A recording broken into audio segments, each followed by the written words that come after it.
नमस्कार, बहुत स्वागत है आप सभी का महुआ खबर पर। मैं हूं आपके साथ सपना ठाकुर। रुक करते उत्तर प्रदेश उत्तराखंड की खास खबरों की ओर।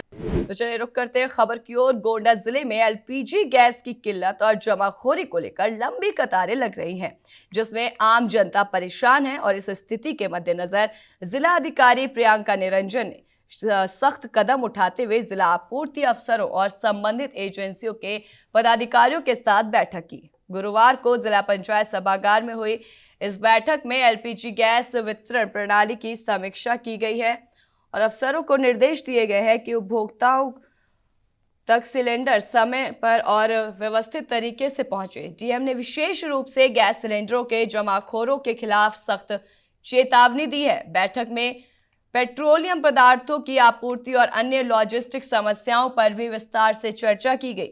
अधिकारियों ने व्यवस्था सुधार और निगरानी बढ़ाने के उपाय पर ध्यान देने का आश्वासन दिया है।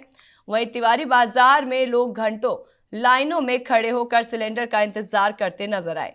जिलाधिकारी ने कहा कि स्थिति जल्द सामान्य करने के लिए सभी उपाय किए जाएंगे और जनता को परेशान नहीं होने दिया जाएगा। प्रशासन ने कई जगहों पर आपूर्ति व्यवस्था को और सख्त करने के निर्देश दिए हैं। वो खबर बहराइच से है, जो अब पूरे उत्तर प्रदेश में रसोई गैस की किल्लत को लेकर हाहाकार मचा हुआ है। सीमावर्ती जिले बहराइच में भी इस किल्लत का असर देखने को मिल रहा है। जिले की गैस एजेंसियों के बाहर उपभोक्ताओं की भारी भीड़ उमड़ रही है और अफवाहों का बाजार सातवें आसमान पर है। इस मामले पर बहराइच के जिला पूर्ति अधिकारी डीएसओ नरेंद्र तिवारी ने बड़ा बयान जारी किया है। उन्होंने स्पष्ट किया कि फिलहाल कमर्शियल सिलेंडरों की सप्लाई पर रोक लगी हुई है। नरेंद्र तिवारी ने चेतावनी दी है कि यदि किसी व्यावसायिक प्रतिष्ठान या दुकान पर घरेलू गैस सिलेंडर का इस्तेमाल पाया गया तो संबंधित व्यक्ति के खिलाफ बेहद कठोर कानूनी कार्रवाई की जाएगी। डीएसओ ने यह भी कहा कि समस्या केवल घरेलू रसोई तक सीमित नहीं है और व्यावसायिक संस्थानों द्वारा सिलेंडरों के अनुचित इस्तेमाल से स्थिति और गंभीर हो सकती है। अधिकारियों ने उपभोक्ताओं से शांति बनाए रखने और अफवाहों पर ध्यान न देने की अपील की है। बहराइच जिले में गैस वितरण और निरीक्षण का काम जारी है ताकि आपूर्ति की स्थिति में सुधार किया जा सके और जनता को सुरक्षित तरीके से सिलेंडर उपलब्ध कराया जा सके। देखिए, फिलहाल तो कमर्शियल सिलेंडर पर अभी रोक लगा दिया गया है और इसकी सप्लाई भी अभी नहीं हो रही है और जो वैकल्पिक ईंधन के स्रोत हैं उसका उपयोग किया जा रहा है जो व्यावसायिक प्रतिष्ठान है। और आगे जो निर्णय होगा शासन स्तर पर उससे आप लोग को अवगत कराते हुए इसकी आपूर्ति जो है सुनिश्चित की जाएगी। अगर जो घरेलू सिलेंडर है उसका उपयोग व्यावसायिक प्रतिष्ठानों पे या व्यावसायिक कार्यों में पाया जाता है तो ये अवैधानिक है और इसी एक्ट के अंतर्गत उन पर कार्रवाई की जाएगी। यूपी पुलिस ने उत्तर प्रदेश एसआई परीक्षा पेपर लीक के दावे पर एफआईआर दर्ज की है। जानकारी के अनुसार कुछ अज्ञात लोगों ने टेलीग्राम चैनलों के जरिए अभ्यर्थियों को 20,000 रुपए में पेपर देने का फर्जी दावा किया। यह मामला यूपीएसआई 2026 परीक्षा से जुड़ा हुआ है। आरोप है कि अभ्यर्थियों को गुमराह कर पैसे ऐंठे जा रहे थे। हुसैनगंज कोतवाली में अज्ञात संचालकों के खिलाफ मुकदमा दर्ज किया गया है। पुलिस ने बताया कि सोशल मीडिया और टेलीग्राम जैसे प्लेटफॉर्म्स पर फर्जी चैनलों के खिलाफ कार्रवाई तेज कर दी गई है। अधिकारियों ने कहा कि इस तरह की धोखाधड़ी करने वालों को कोई भी बख्शा नहीं जाएगा। साथ ही पुलिस ने अभ्यर्थियों से अपील की है कि वे किसी भी संदिग्ध टेलीग्राम चैनल या सोशल मीडिया संदेश पर विश्वास न करें और ऐसी सूचना मिलने पर तुरंत संबंधित अधिकारियों को सूचित करें। अधिकारियों ने यह भी चेतावनी दी है कि परीक्षा से संबंधित फर्जी वादों और पैसों के लेन देन में शामिल कोई भी व्यक्ति कानून के कठोर दायरे में आएगा और उसके खिलाफ सख्त से सख्त कानूनी कार्रवाई भी की जाएगी। वहीं अगली खबर आजमगढ़ से है, जहां एसटीएफ लखनऊ और गंभीरपुर पुलिस ने संयुक्त कार्रवाई करते हुए मिनी कंटेनर से 354 किलोग्राम अवैध गांजा बरामद किया। ये मामला कल सामने आया। गांजा 14 बोरियों में रखा गया था और इसकी अनुमानित कीमत लगभग 34 लाख रुपए बताई जा रही है। पकड़े गए अंतर्राज्यीय तस्कर की पहचान राजीव कुमार यादव निवासी ग्राम सुरेंदा फूलपुर थाना अजीतमल जनपद औरैया के रूप में हुई है। गिरफ्तार आरोपी के कब्जे से एक मोबाइल फोन, 850 रुपए नगद और घटना में प्रयुक्त मिनी कंटेनर ट्रक बरामद किया गया। जानकारी के अनुसार ये ट्रक छत्तीसगढ़ प्रांत के रायपुर एवं आसपास के क्षेत्रों से अवैध गांजा लाकर उत्तर प्रदेश के विभिन्न जनपदों में सप्लाई करने के लिए आया था। गांजा ट्रक में बनाई गई प्लास्टिक की कैविटी में छिपा कर रखा गया था। एसटीएफ और गंभीरपुर पुलिस ने कंटेनर को रोककर गांजा और चालक को गिरफ्तार किया है। अधिकारियों ने कहा कि यह कार्रवाई अंतर्राज्यीय गांजा तस्करी के खिलाफ महत्वपूर्ण कदम है और आगे भी ऐसे अपराधियों के खिलाफ सख्त कार्रवाई की जाएगी। वहीं केंद्र और राज्य की पुलिस एजेंसियां लगातार ऐसे तस्करों पर निगरानी रख रही है ताकि अवैध नशीले पदार्थों की सप्लाई को रोका जा सके, जिससे कि आज के युवाओं को काफी ज्यादा नशे की ओर अग्रसर हो रहे हैं, उन्हें इस तरीके के नशे से छुटकारा मिल सके, लोग जो है युवा जो है वो भविष्य के लिए आगे कुछ अच्छा कार्य कर सके। एसटीएफ लखनऊ एवं थाना गंभीरपुर की पुलिस द्वारा एक अंतर्राज्यीय गांजा तस्कर को गिरफ्तार किया गया है। इसका नाम है राजीव यादव। ये औरैया जनपद का रहने वाला है। इसके पास से 354 केजी गांजा बरामद किया गया है, जिसका बाजार मूल्य लगभग 1.20 करोड़ रुपए है। ये जानकारी मिली थी संयुक्त रूप से कि एक मिनी कंटेनर ट्रक है जिसमें गुप्त रूप से कैविटी बनाकर ये व्यक्ति गांजे की तस्करी कर रहा है। इसको पकड़ा गया है और इस पास से भारी मात्रा में गांजे की बरामदगी की गई है। इससे लगातार पूछताछ की जा रही है। सभी बैकवर्ड फॉरवर्ड लिंकेजेस के बारे में संबंधी पूछताछ की जा रही है कि कहाँ ले जा रहा था और कहाँ से ला रहा था, जिसके बाद अग्रिम विधिक कार्रवाई की जाएगी। इसके आपराधिक इतिहास में इसके कई मुकदमे पूर्व से दर्ज हैं, उनका भी जानकारी की जा रही है।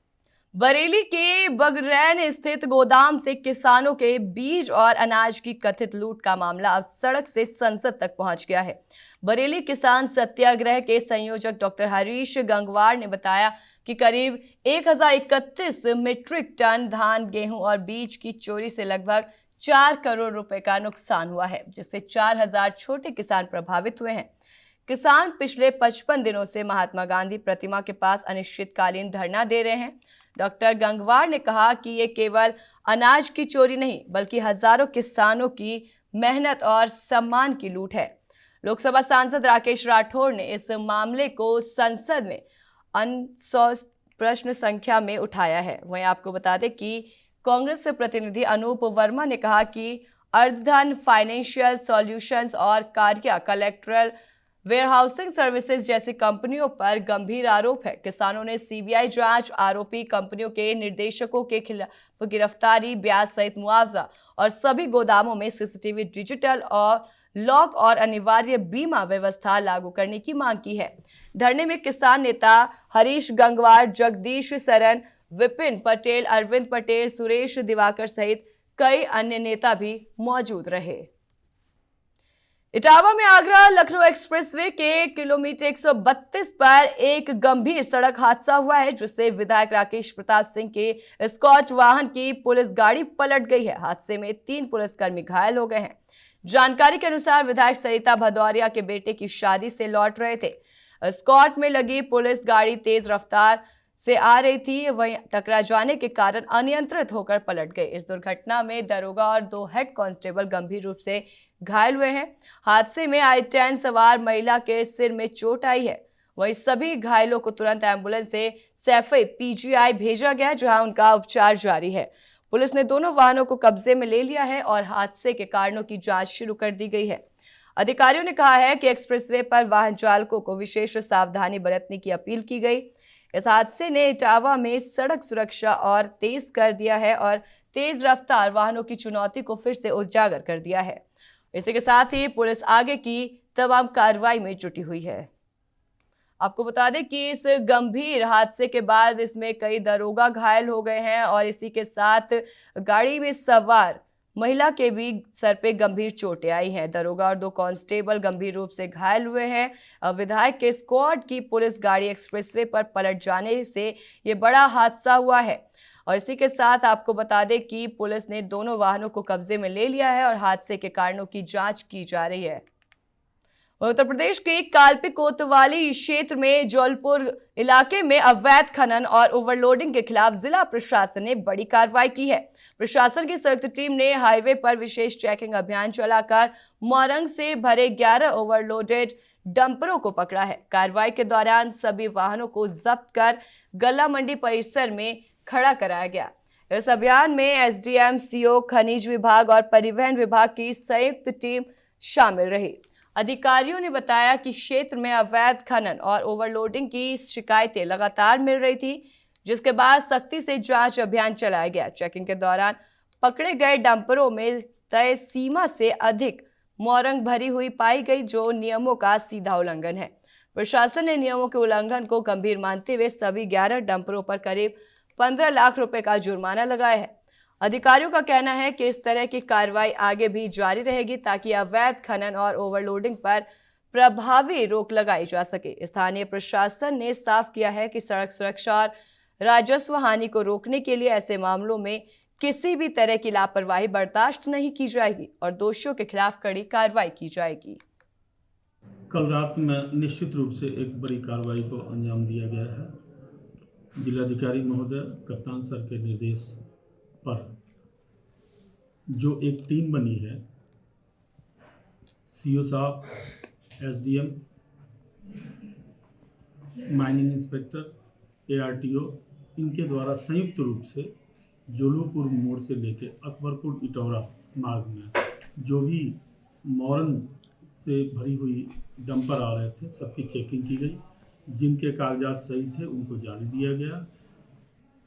सघन चेकिंग में, जो कि लगातार 4-4 घंटे चली है, इसमें 11 गाड़ियाँ एनआर मिली हैं जिसमें रॉयल्टी नहीं थी और ये ओवरलोडिंग भी थी, जिनको सीज करके और मंडी समिति कालपी और उरई के मंडी में राज्य में पेट्रोल, डीजल और एलपीजी की सुचारू आपूर्ति सुनिश्चित करने के लिए मुख्य सचिव एसपी गोयल ने सभी जिला अधिकारियों को आवश्यक दिशा निर्देश जारी किए हैं। प्रशासन को निर्देश दिया गया है कि किसी भी परिस्थिति में ईंधन और रसोई गैस की उपलब्धता प्रभावित नहीं होनी चाहिए।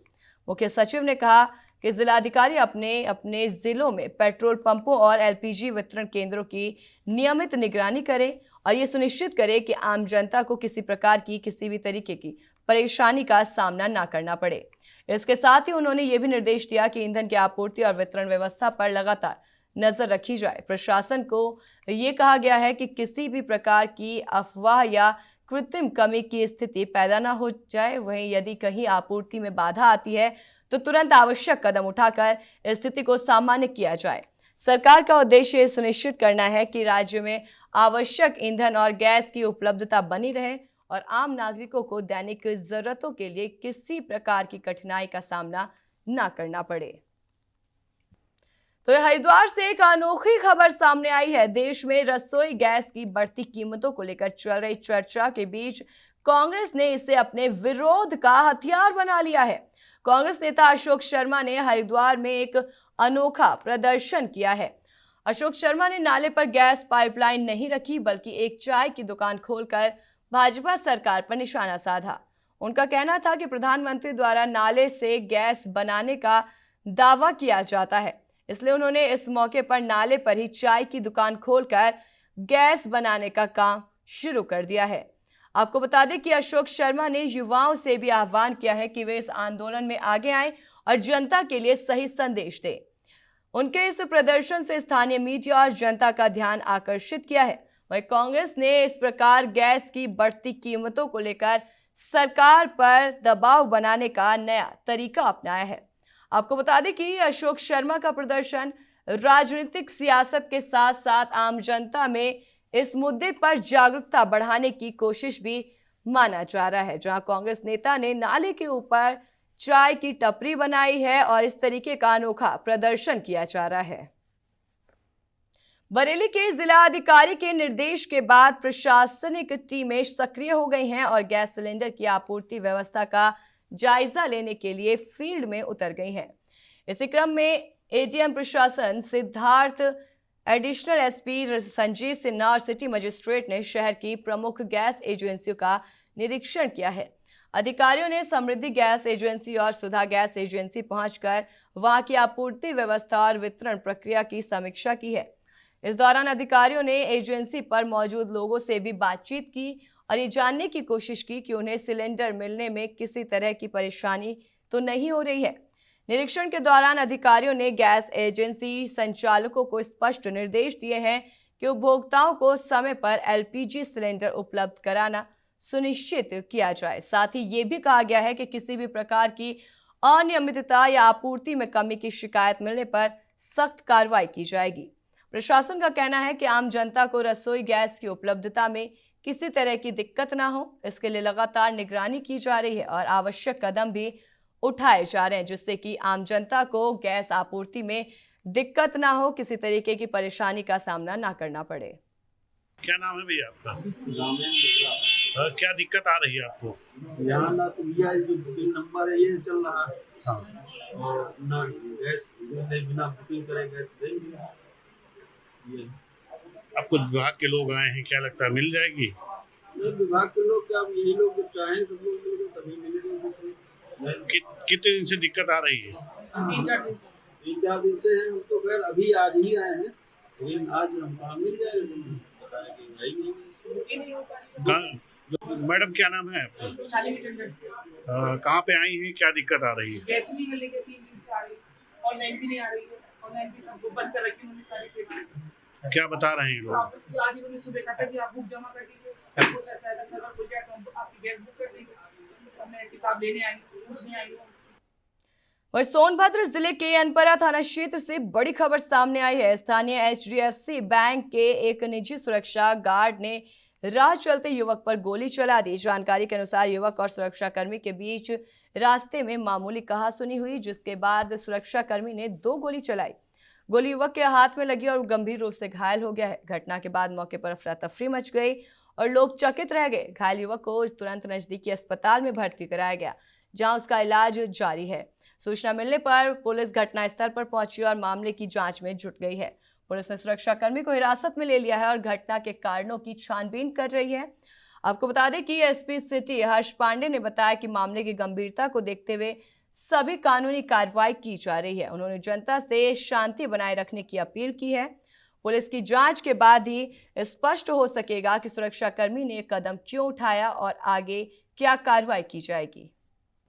तो फिलहाल के लिए बस इतना ही। खबरों का सिलसिला यूं ही जारी रहेगा। आप देखते रहें महुआ खबर। नमस्कार।